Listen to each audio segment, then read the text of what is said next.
Hello viewers, आज हम solve करेंगे फर्स्ट ईयर की केमिस्ट्री का चैप्टर नंबर 1 स्टोइकियोमेट्री। ठीक है।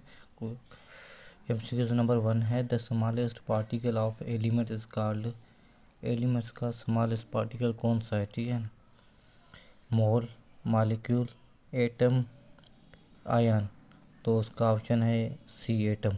ठीक है, एटम स्मॉलेस्ट पार्टिकल है। ठीक है। उसके बाद क्वेश्चन नंबर 2 है formula that represent the simplest ratio of element in compound. Simplest ratio, जब हम molecular formula empirical formula solve करते हैं तो उनमें से एम्पिरिकल या मॉलिक्यूलर फार्मूला सिंपलेस्ट रेशियो कौन सा है? ठीक है। तो ऑप्शन बी, एम्पिरिकल फार्मूला। कैसे? जब हम सॉल्व करते हैं ग्लूकोज, अब ग्लूकोज का फार्मूला क्या है? वाटर का फार्मूला H2O। तो वाटर के फार्मूला में सिंपलेस्ट रेशियो में हम क्यों लिखेंगे? HO करेंगे। ठीक है। उसके बाद ग्लूकोज आ गया C6H12O6। तो हम कैसे करेंगे? CH2O। तो यहाँ पर हम 6 देते हैं। तो ये हमारा क्या है? Simplest ratio. ठीक है, ये देखिए सिंपलेस्ट रेशियो। उसके बाद हम कहते हैं question number 3। Question number 3, substance product by chemical combination of two या more least definite proportion is called. ठीक है। कौन सा है? Element, mixture, compound, mole. Mixture क्या होता है? मिक्सचर होता है। एलिमेंट क्या होता है? एलिमेंट्स तो एक या दो से मिल शेयरिंग होता है। ठीक है। एलिमेंट्स क्या होता है? शेयरिंग होता है। मिक्सचर क्या होता है? सब्सटेंस का मिक्सचर होता है। एक दो से ज़्यादा का मिक्सचर होता है। लेकिन ये डेफिनेट प्रोपोर्शन, डेफिनेट कॉम्बिनेशन, वो मिक्सचर होता है, केमिकली मिक्सचर होता है, ये कॉम्बिनेशन है। ठीक है। तो क्या होता है? ये हमारा कंपाउंड है, कॉम्बिनेशन। ठीक है। उसके बाद क्या होता है? It is the branch of science which deal with the properties, composition and structure of matter. ये तो डेफिनेशन है किसकी? केमिस्ट्री की। ठीक है। उसके बाद क्वेश्चन नंबर क्या 5 है, it is the anything which have weight and occupy space is called mole, atom, matter या मास। तो ये ऑप्शन सी, मैटर। ठीक है, डेफिनेशन है उसकी। The molecular mass of glucose. Glucose का मालिकुलर मास कौन सा है? ग्लूकोज का मालिकुलर मास है 180। ठीक है। C6, कार्बन का क्या है? 6। ठीक है। कार्बन का 12 से 80 क्या हो गया? 86 उसका हो गया। उसके बाद 12 हाइड्रोजन का, उसके बाद ऑक्सीजन का। ठीक है ना, 696 ऑक्सीजन का। तो ये हमारा हो तकरीबन 180 होगा। ठीक है। तो 180। उसके बाद what is the empirical formula of benzene. Benzene का मालिकुलर फार्मूला तो आपको पता है ना, C6H6। ठीक है। तो एम्पिरिकल फार्मूला क्या होगा? ये रेशो हम का जो मैंने कहा था ना आपको एम्पिरिकल फार्मूला, तो रेशो हम निकाल लेंगे तो हमारा एम्पिरिकल फार्मूला हो जाएगा CH। ठीक है। उसके बाद क्वेश्चन नंबर 8 है the 1 mole of SO2। SO2 का 1 मोल किसके बराबर है? ये एवरोगेड्रो आपने पढ़ा होगा ना, तो वो है एवरोगेड्रो का एटॉमिक नंबर कौन सा है? 6.02 इंटू 10 पावर 23 या 6.02 इंटू 10 पावर -23। तो ऑप्शन ए है, माइनस नहीं होगा। ठीक है। तो ऑप्शन ए है 6.02 इंटू 10 पावर -10 पावर 23। उसके बाद क्वेश्चन नंबर 9 है calculate the number of oxygen present in 88 gram of CO2। 88 gram of CO2 में ऑक्सीजन प्रेजेंट कितना है? ठीक है। तो CO2 ऑक्सीजन कहे या नंबर ऑफ ऑक्सीजन। ठीक है। तो आप ऐसा कहें 82 है ना। ठीक है। CO2 कितना होता है? CO2 हमारा होता है तकरीबन 44। ये होता है यो 88। तो कितने मोल्स हमारे होंगे? नंबर ऑफ मोल्स होगा। ठीक है। नंबर ऑफ मोल्स होगा, ऑक्सीजन नहीं होगा। नंबर ऑफ मोल तो 2 मोल्स। ठीक है। Number of moles present in 88 gram of CO2।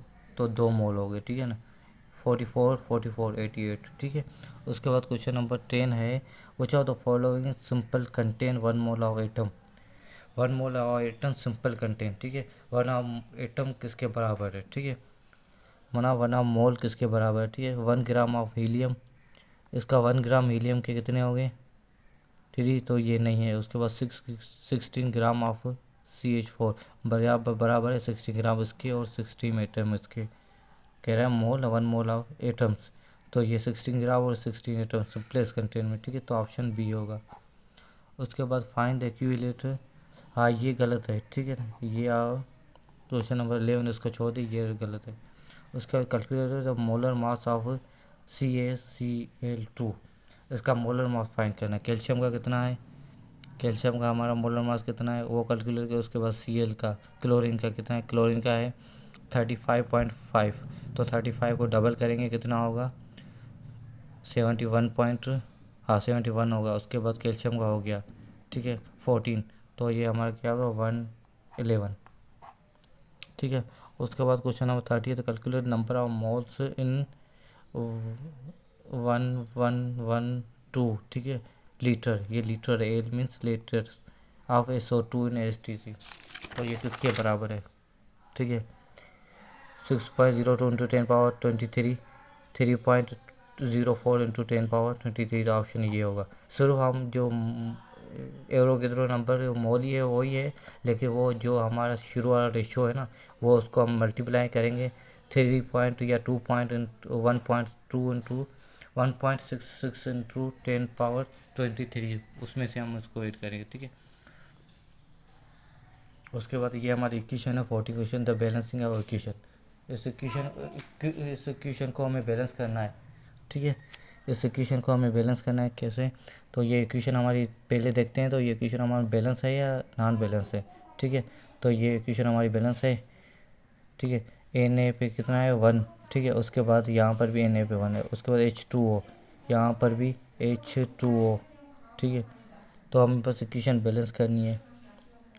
यहाँ पर सोडियम है, यहाँ पर भी सोडियम है, यहाँ पर हाइड्रोजन के 2 मोल है, यहाँ पर हाइड्रोजन के 3 मोल हो गए, तो ये इक्वेशन बैलेंस नहीं है, ठीक है। तो उसके बाद क्वेश्चन नंबर 15 है, given the above the chemical equation find the total number of mole. Equation पे मोल देखने कितने हैं, ठीक है। इस इक्वेशन पे मोल तो आपको पता है ना, ठीक है। अब देखते हैं इसमें मोल क्या है। ये हमारा क्या है ना, ये वाटर है ना H2O, ठीक है। तो हम क्या कहेंगे, यहाँ पे लिखते हैं iodine plus water H2O plus अब 2H2OI HI, ठीक है। तो ये 2 है ना, 2 हमारे क्या है, ये हमारे मोल है। अगर यहाँ पर 2 होते तो ये भी हमारे मोल होते। तो उसमें हमें देखना है कि पहले हमें रेशो देखना है, ठीक है। तो मोल देखते हैं, इसमें कितने मोल है 1 1 1 1, कोई भी 2 आगे नहीं है, यहाँ पर भी आगे 2 नहीं है, यहाँ पर भी आगे 2 नहीं है, तो ये हमारे क्या होगा 1:1, ठीक है 1:1 हमारा है। उसके बाद क्वेश्चन नंबर 16 है, the given the equation find the, ये इक्वेशन सेम ही है, ठीक है। Find the mass of all reactant and product. अब इसका भी मास हमें फाइंड करना है, इसका भी मास हमें फाइंड करना है। Na सोडियम 23 इस पर का है, ठीक है, प्लस वाटर का 80 वाटम का 23 और 80 क्या कितना होगा, ठीक है। ये 23, ये 80, 3 11 11 1 1 यहाँ पर लेंगे तो ये होगा 41 यहाँ पर, और ये कितना होगा 23 23 24 24 और 60 40 42, तो 41 इसका और 42 उसका, ठीक है। तो ये हमारा इक्वेशन बैलेंस नहीं है। यहाँ पर यहाँ हमारा रिएक्टेंट होगा 41 और प्रोडक्ट होगा हमारा 42, ठीक है। उसके बाद क्वेश्चन नंबर 70 है, फाइंड द वैलेंसी। अब वैलेंसी फाइंड करनी है। ये हमारी इक्वेशन है ना, इस पे वैलेंस किया है, सोडियम पे +1 है, उसके बाद हाइड्रोजन पे +1 है, ऑक्सीजन पे माइनस है, यहाँ पर भी सोडियम पे प्लस और ऑक्सीजन अच्छा है हाइड्रो ऑक्साइड, यहाँ पर हमें माइनस लिखना है, यहाँ पर भी हमें प्लस लिखना है। बस ये वैलेंसी हमें बतानी है, ठीक है। उसके बाद क्वेश्चन नंबर 18 है, तो हमें प्रोडक्ट ऑफ रिएक्टेंट पे वैल्यू पुट करनी है, ठीक है। ये वैल्यू आपको मिली हुई है ये इक्वेशन की, सिर्फ आप प्रोडक्ट अपन रिएक्टेंट पे पुट करनी है, ठीक है। प्रोडक्ट अपन रिएक्टेंट आप बस इसमें पुट करेंगे प्रोडक्ट की वैल्यू प्रोडक्ट पे। ये हमारा क्या है, ये हमारा क्या है रिएक्टेंट, ये हमारा प्रोडक्ट है। अब पहले आप प्रोडक्ट की वैल्यू रखें, ठीक है। NaOH की वैल्यू रखेंगे, ठीक है। उसके बाद हमें H2 की वैल्यू रखनी है। H2 की वैल्यू ये रखी है हमने, यहाँ ऊपर रखेंगे और ये 2 वैल्यू नीचे रखेंगे, हमें जवाब मिल जाएगा, ठीक है। उसके बाद क्वेश्चन नंबर 90 है, this state is the forward reaction rate of reverse reaction rate is equal to, ये किसके बराबर है, मतलब ये डेफिनेशन है, ठीक है। रिवर्सिबल या इक्विलिब्रियम, तो ऑप्शन सी इक्विलिब्रियम, ठीक है। तो ये हमारा क्वेश्चन है equilibrium. Weight of one potassium atom. अब वन पोटेशियम एटम का ये आपको पूछ रहा है किसके बराबर है। पोटेशियम के 39 है, उसके बाद ये हमारा एन है क्या है, नंबर ऑफ मोल्स, ठीक है, potassium number of moles, option A. उसके बाद CO2 प्लस इज एग्जाम्पल आओ, ये कौन सा, एक केटायन प्लस पॉजिटिव कौन सा होना है, केटायन एनायन, तो हमारा केटायन पॉजिटिव होता है। उसके बाद 1 मोल ऑफ 1 AMU, AMU क्या, atomic mass unit, atomic mass unit किसके बराबर है, 1.661 इंटू 10^27, 24, 20, 19, तो ये तीनों गलत है, ऑप्शन डी होगा, क्योंकि 1 मोल किसके बराबर होते हैं, 1 AMU के 661 इंटू 10^-80 इसके बराबर होता है, तो ये हमारा ऑप्शन डी है, तो गलत है, ठीक है, तो करेक्ट ये लिखा हुआ है। Reactant consumed early and give the least quantity of the product is called stoichiometry, नहीं, वो तो रिलेशनशिप है प्रोडक्ट हमारा रिएक्टेंट का, ठीक है, तो लिमिटिंग रिएक्टेंट, हाँ लिमिटिंग रिएक्टेंट है, ठीक है। उसके बाद the consume the relationship between quantities of reactant and product chemical reaction, तो ये हमारा स्टोइकियोमेट्री हुआ, ठीक है। उसके बाद measurement of quantity of moles product farmed relationship reactant consumed obtain in a chemical reaction usually express the percentage is called theoretical yield. वो क्या है, वो परसेंटेज होता है ना, जो हमें क्या होता है, मोलर मास होता है, ठीक है, उसके बाद गिवन मास होता है मल्टीप्लाई बाय 100, ये फार्मूला होता है, तो परसेंटेज बता रहा है, ठीक है, एक्सप्रेस इन परसेंटेज में।